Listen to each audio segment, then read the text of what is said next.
we also, when we meditate, on looking into our minds, we'll discover that there are some things about ourselves that we don't like. There are some things that we say that we don't necessarily like. For instance, there was one student a few months ago said, I keep having the most amazing experience now. I hear my mouth saying what I don't really want it to be doing, but I can't stop myself, you know. So they know deep inside. You know, they're watching what's happening, but because of the strength of the energy behind the habits which they've formed, they can't stop it. And I'm sure that on occasions you've found yourself being unable to stop yourself acting in a certain way, in a certain situation, and have had to just go with it.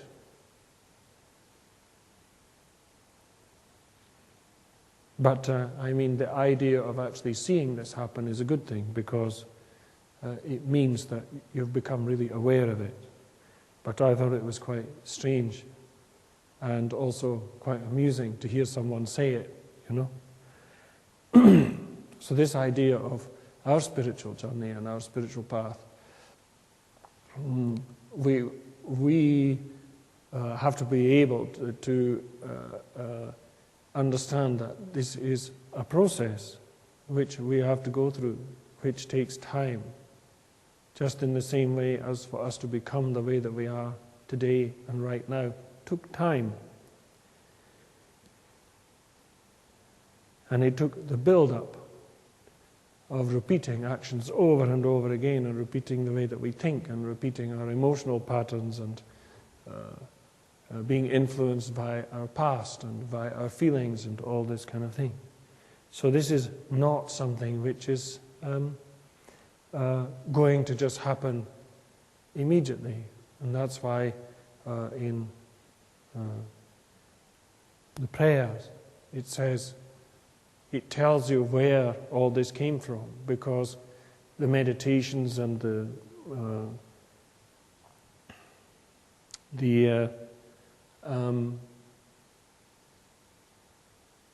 practices,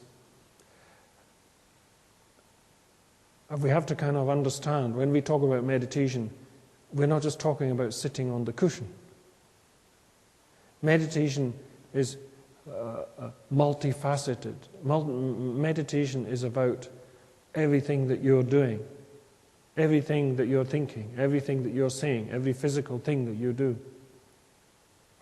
There are different forms of meditation. There are meditations in relation to discipline. There are meditations in relation to types of behavior. There are meditations in relation to how you apply yourself to your daily tasks. So we're not just talking about learning a technique and sitting on a cushion. We're talking about learning a technique and taking it off the cushion. We're talking about taking it with us wherever we go. We're talking about reminding ourselves to do this, to pay attention to our actions, because those things disturb our minds, or they make us happy. And we have to know which ones do and which ones don't. You know? We also have to gain a deeper understanding of how we affect ourselves and those around us. We have to be able to relate to the reality of what's going on in our lives, as opposed to our idea of what it is or what we would like it to be.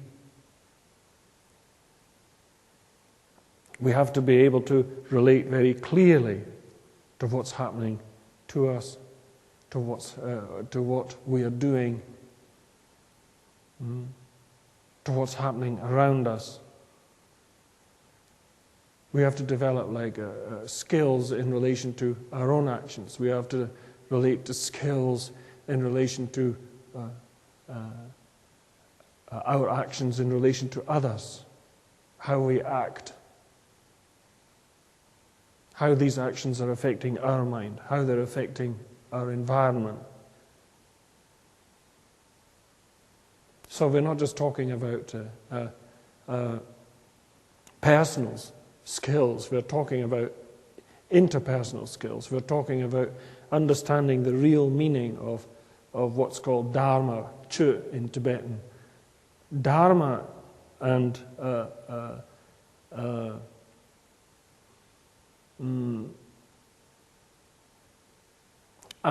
our spiritual path and life, they're all interlinked. Dharma is a thing which is a Sanskrit word which talks about your personal responsibility, it talks about your social responsibility, it talks about responsibility in relation to your employment, responsibility in relation to your family, responsibility in relation to local government. We're talking about something which is, quite extensive, you know. And according to the dictionary, it has 18 different aspects of this.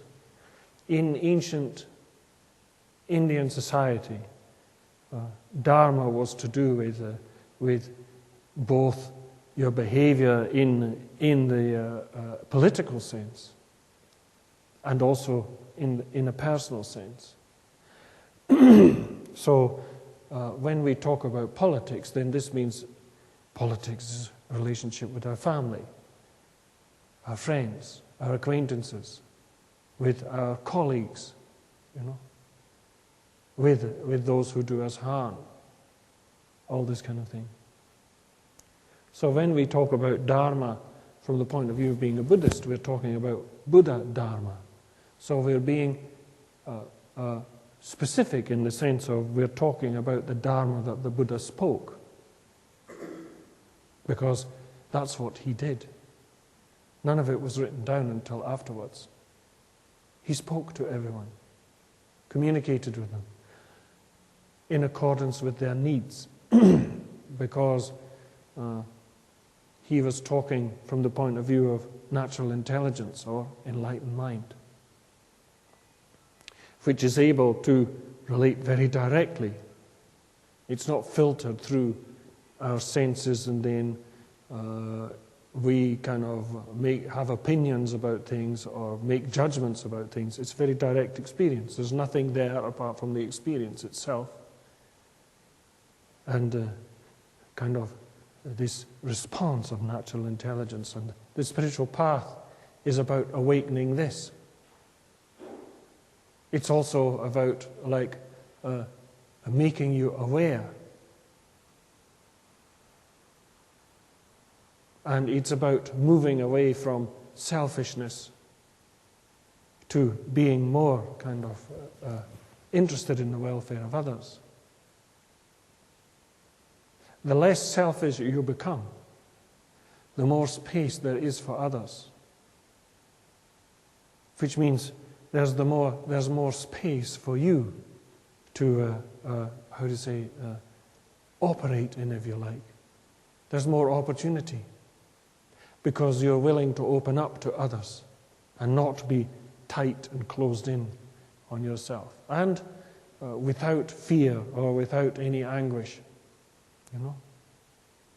And so the purpose of following this path is to do all of the things which are going to help perpetuate that. So included in this is prayer, is using your imagination, is using your speech in a positive way, is using your body in a positive way, you know. And that can there can be many different applications in relation to this, but basically it means working to maintain this tradition, if you like.